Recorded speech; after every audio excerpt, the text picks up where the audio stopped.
Good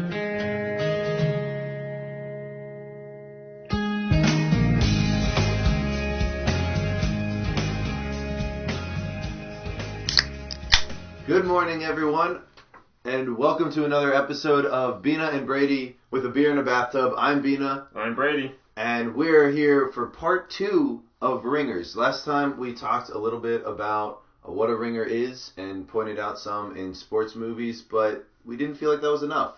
Yeah, we didn't. And so we're kind of moving away from sports movies and we're going into ringers in fictional or real life situations outside of sports movies. Yeah, because we kind of talked about sports movies almost to death. Almost exclusively. We've got about 6 or 7 other ways we can look at them coming down the pipe. But, alright, so when we're looking at ringers, just to catch everyone back up, what are we looking for? We are looking for a person that joins the team late, most likely recruited by the coach, and he brings whatever he brings to the team to put them over the edge to get to a championship or their goal.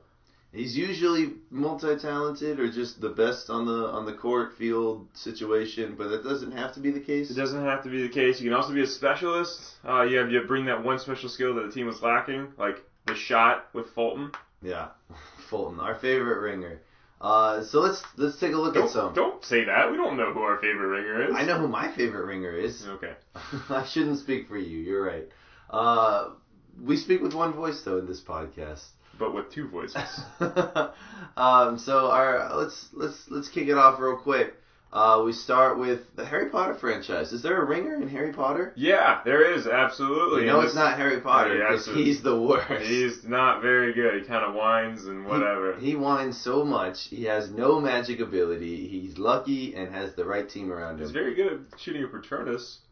Is he though? Yeah, very good. All right, you're right. He has one skill. But he a ringer? No, he's not a ringer. He's the beginning. Literally the beginning. Once he's born, he's becoming the chosen one. I don't know. I'm out on Harry Potter himself, but is there a ringer on his team? Yeah, so we'll just say it outright. Neville Longbottom. Neville Longbottom. He's kind of there the entire time.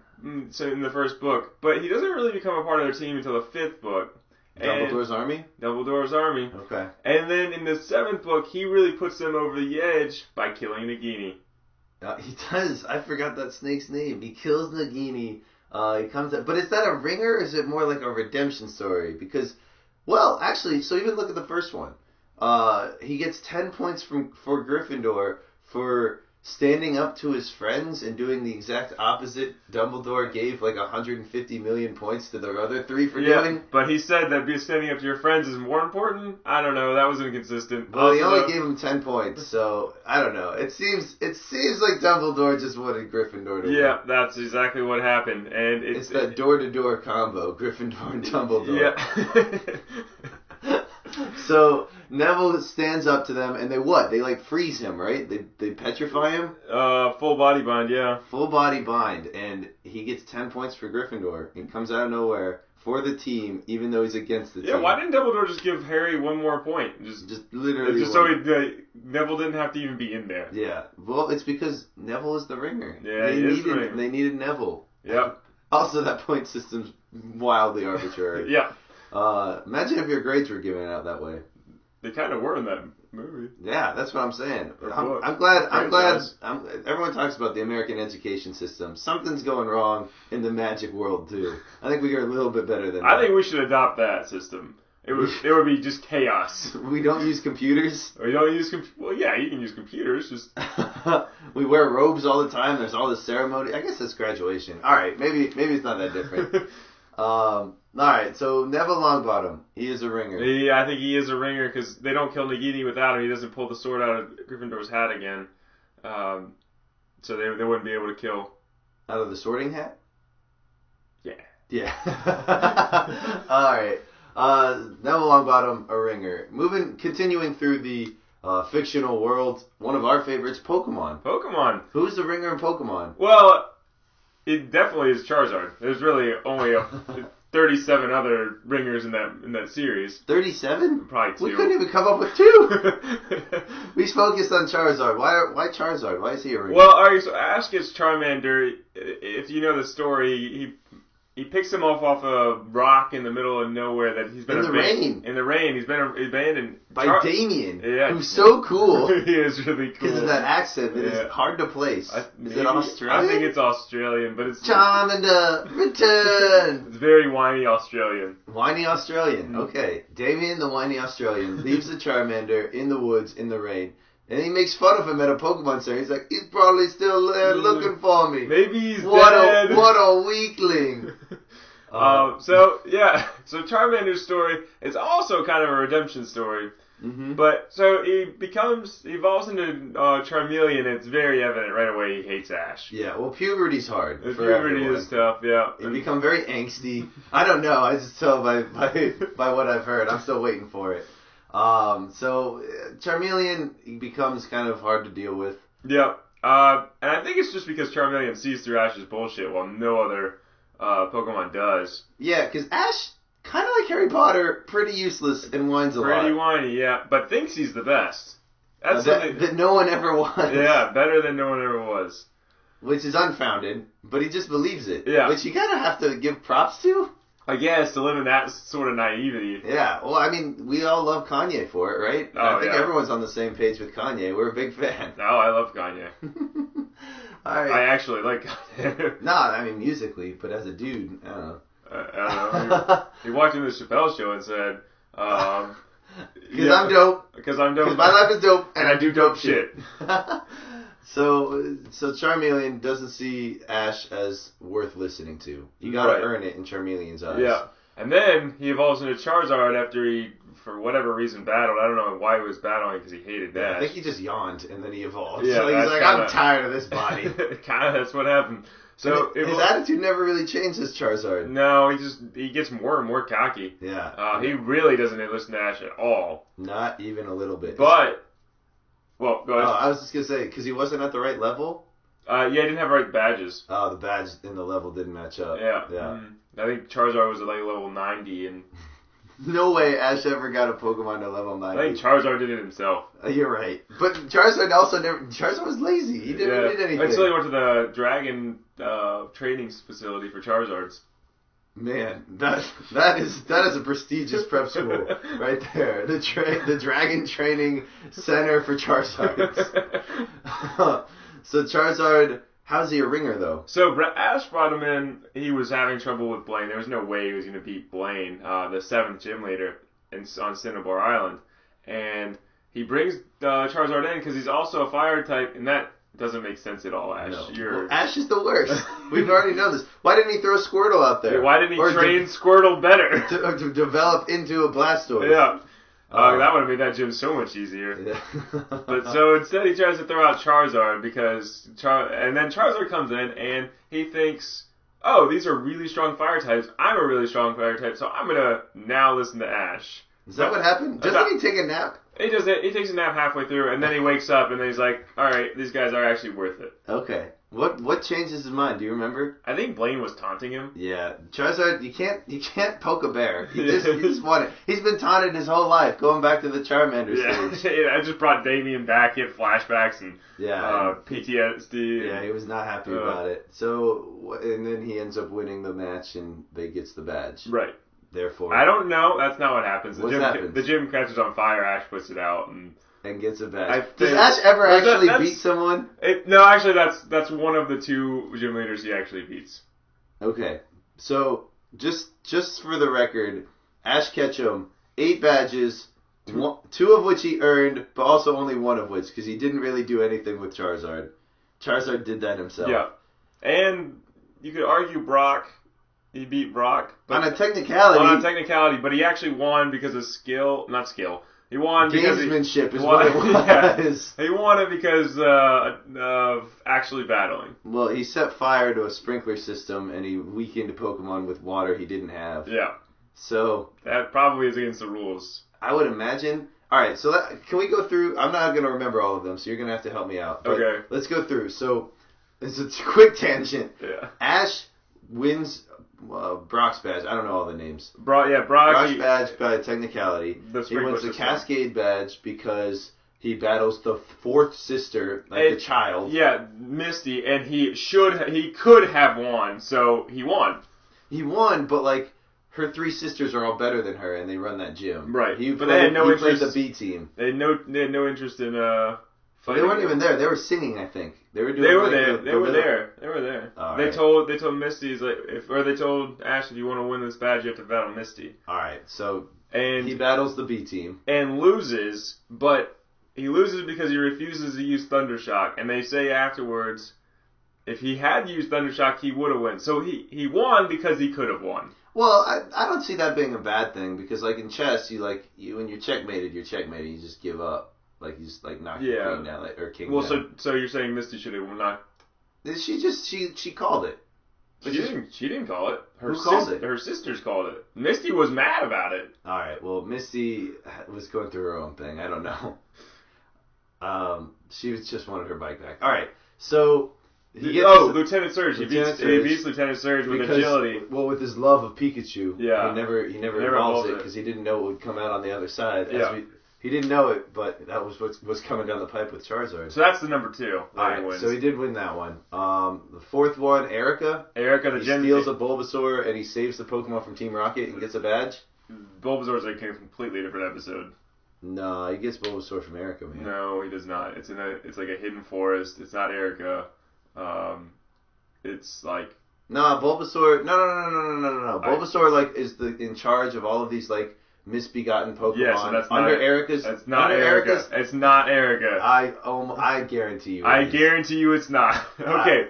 Anyway, somebody call in and fix this because we have a rule in here. We don't look things up. I know it's such a bad rule. It's the worst rule. It's because we need to promote people calling in. Yeah. I have a cell phone. I do too. I'm not giving you my number though. No, we're on the internet, kind of, as long as YouTube allows it.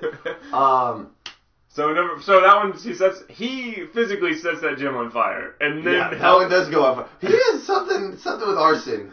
We need to check that out. But Team Rocket was involved, and there's a poison powder and things, and he saves Pokemon, and he gets a badge and a Bulbasaur. Yep. No. What's number 5? Is that the ghost? Is that the psychic Sabrina? Yes.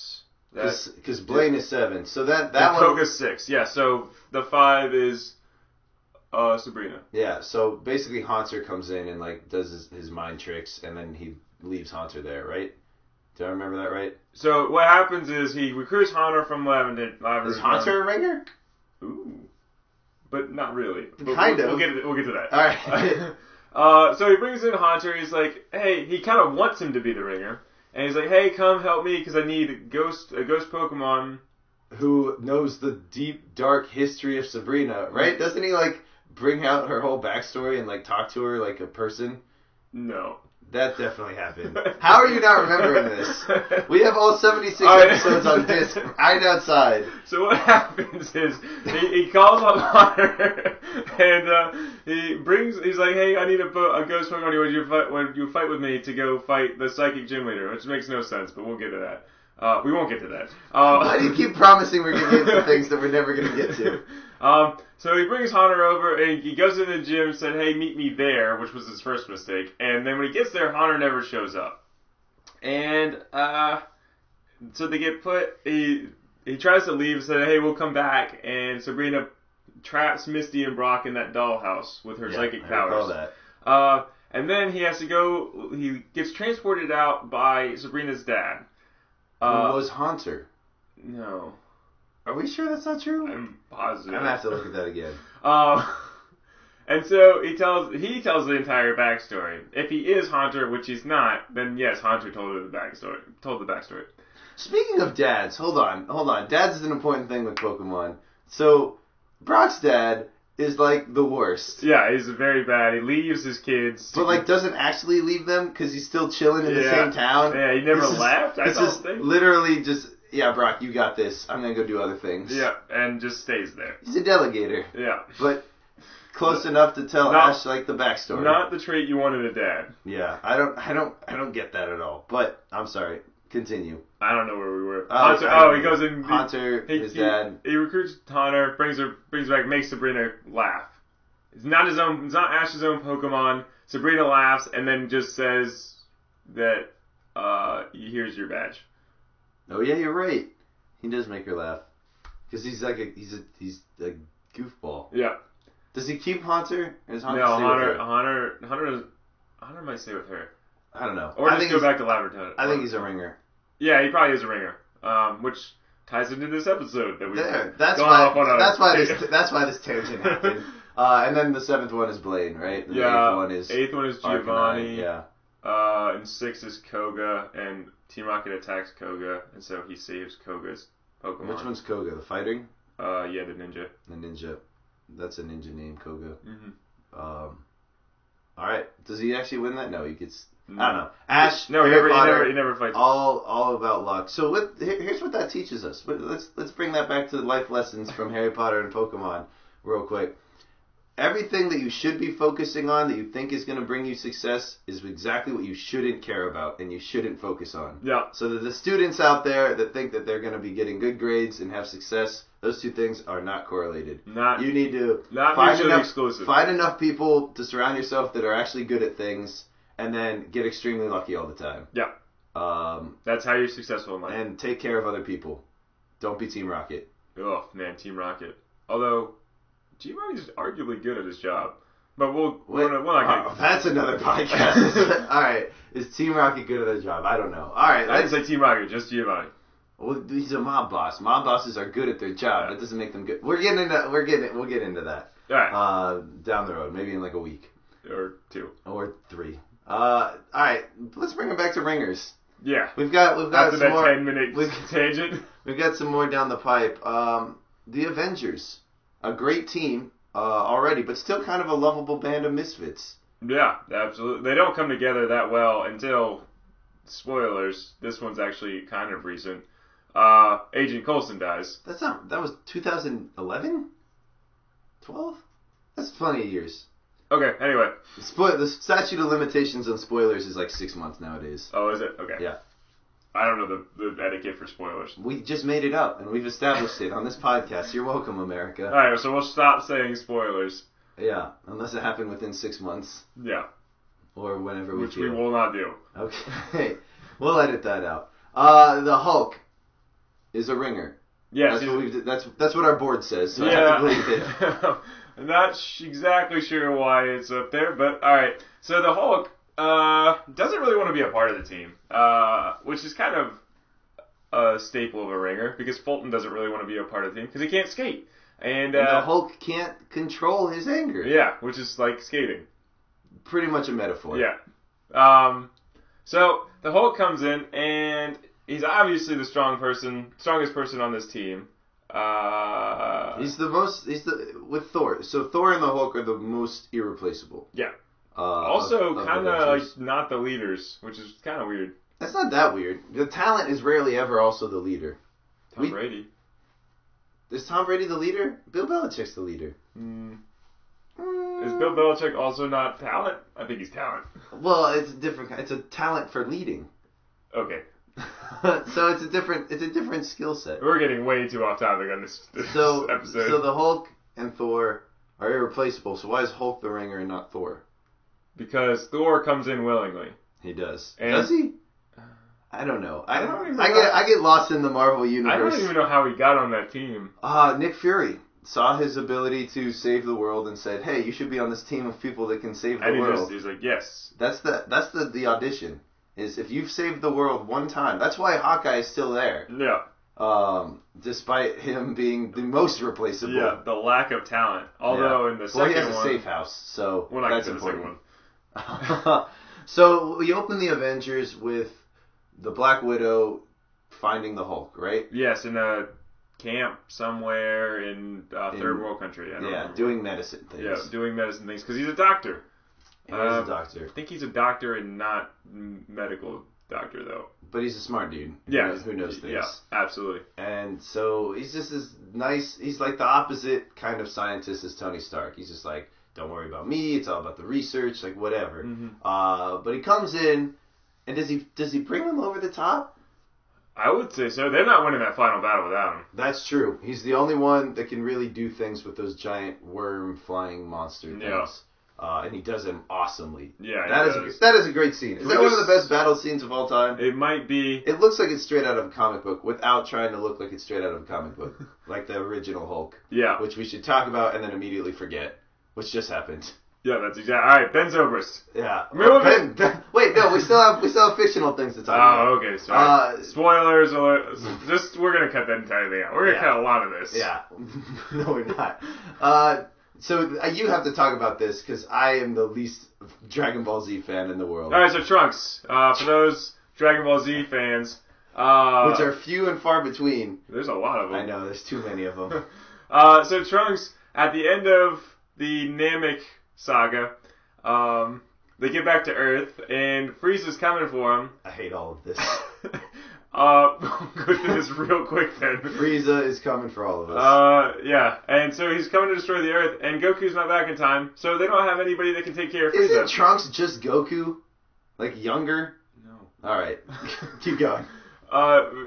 Trunks is Vegeta's kid. Isn't Vegeta a villain? For like the first 20 episodes. Those are the only ones I watched. Well, that's why You're lucky I got through 20. So, yeah, Trunks comes in with the time machine. I hate this show so much. What does he do with the time machine? He comes back in time. Okay. To say, because he knows Goku's not going to be back in time. And he fights Frieza and easily dismembers Frieza. But nobody else in that universe, world, unit, I guess. Unit. Say, whatever it's called. I think they're the Hero Squad. Yeah, I remember it right. That's or what the Squirtle Squad. Yep. All right. No one else can do the it.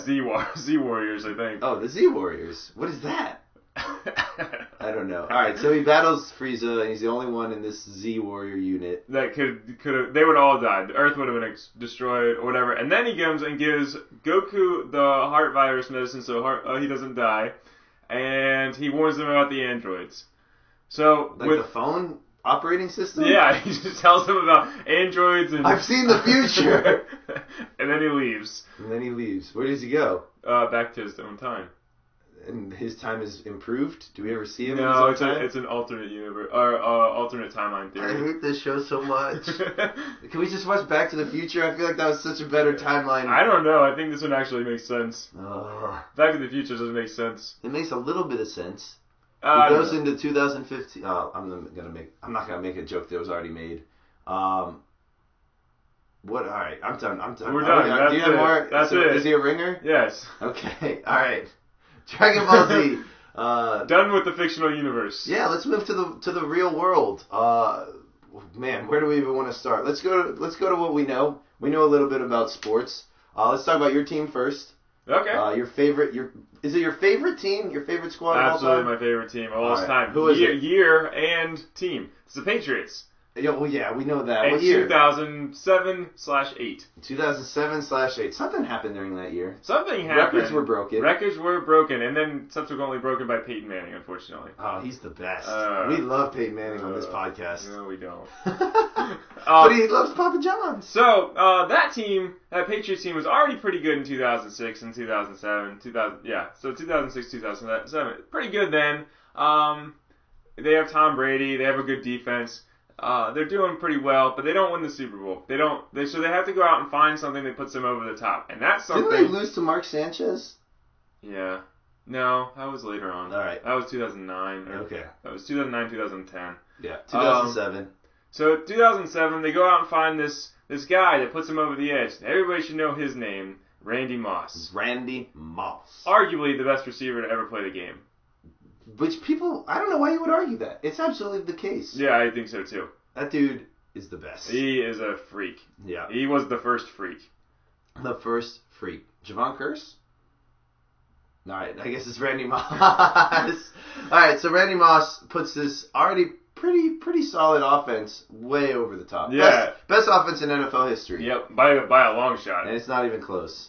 Because literally, I mean, you could just throw the ball into triple coverage and he would come down with it. And they did. A lot. Yeah, because Tom Brady, I mean, he's pretty good. I can't even say it. He's pretty good. He knows what's up. Yeah. That team, unfortunately, they did not win in the Super Bowl, but they did have. Is David Tyree a ringer? No, maybe. I don't know. No, I'm not. No, absolutely. How many not. catches did he have after the Super Bowl? Zero. And how many did he have before? Like 3? 3, maybe. I don't know. I don't know. That's a guess. Yeah. No more than that though. Yeah, no more than 3.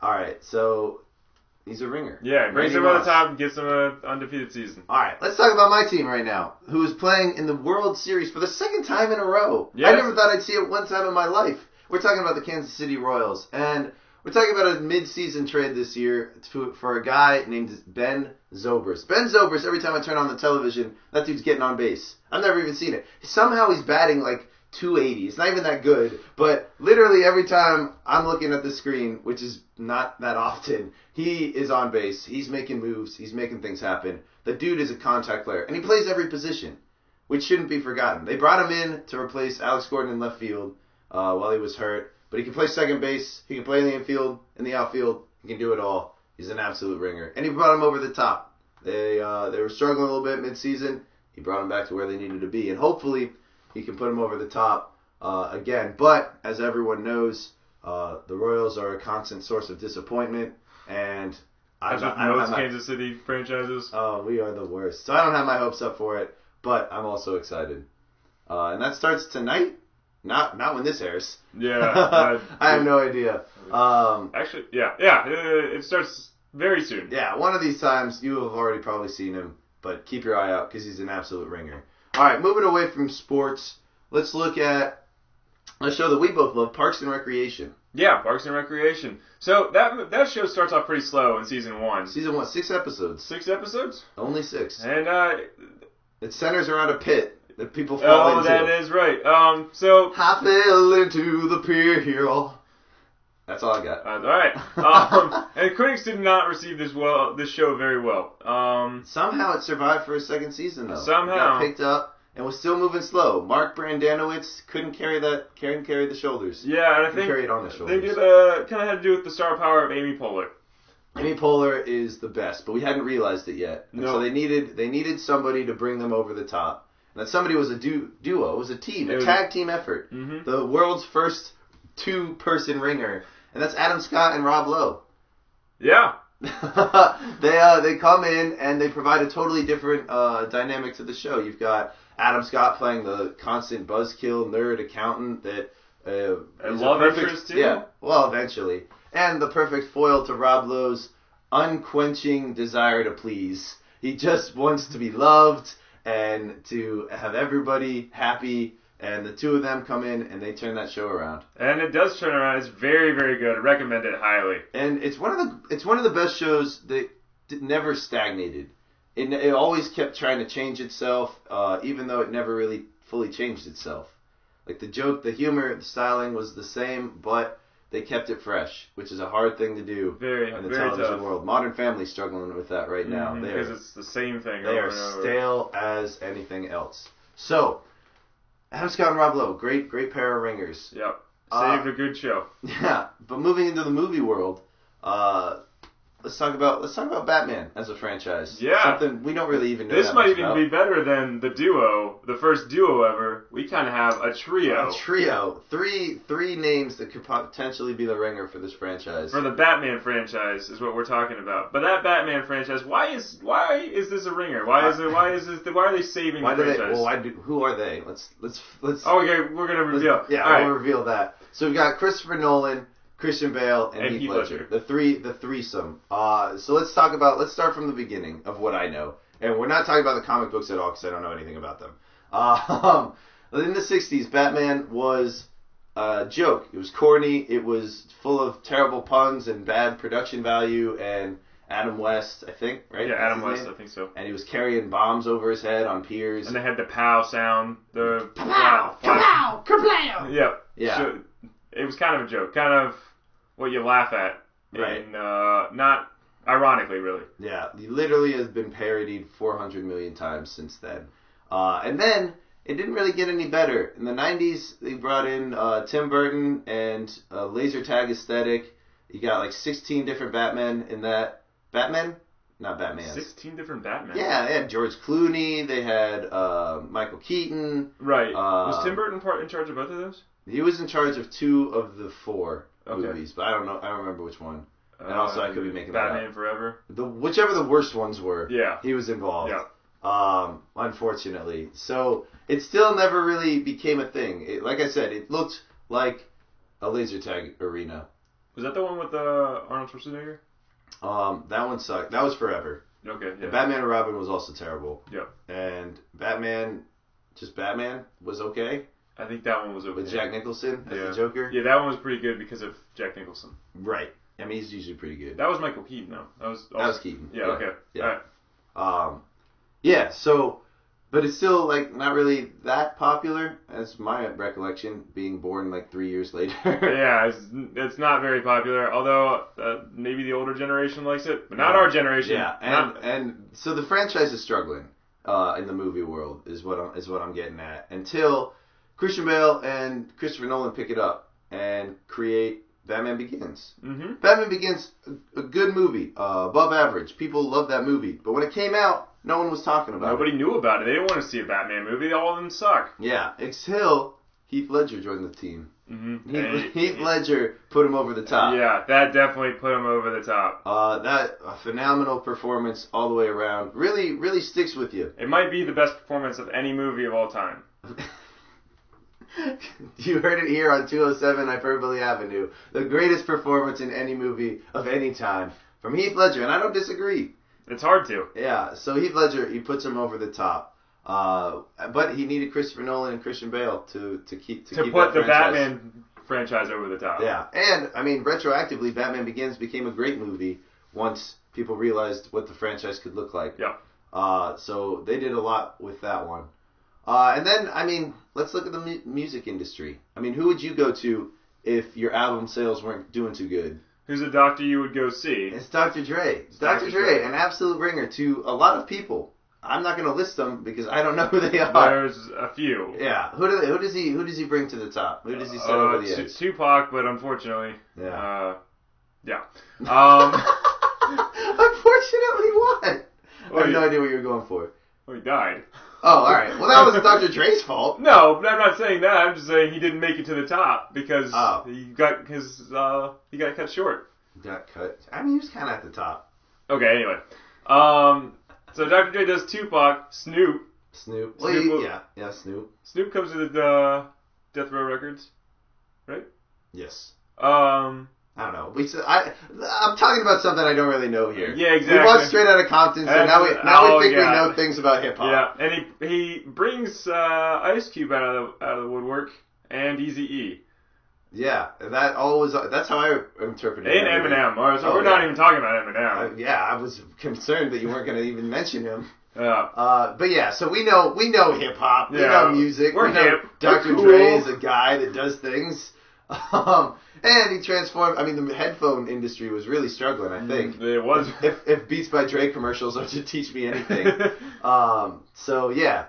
In conclusion, Dr. Dre, a true ringer for hip hop. For hip hop, for music. For music.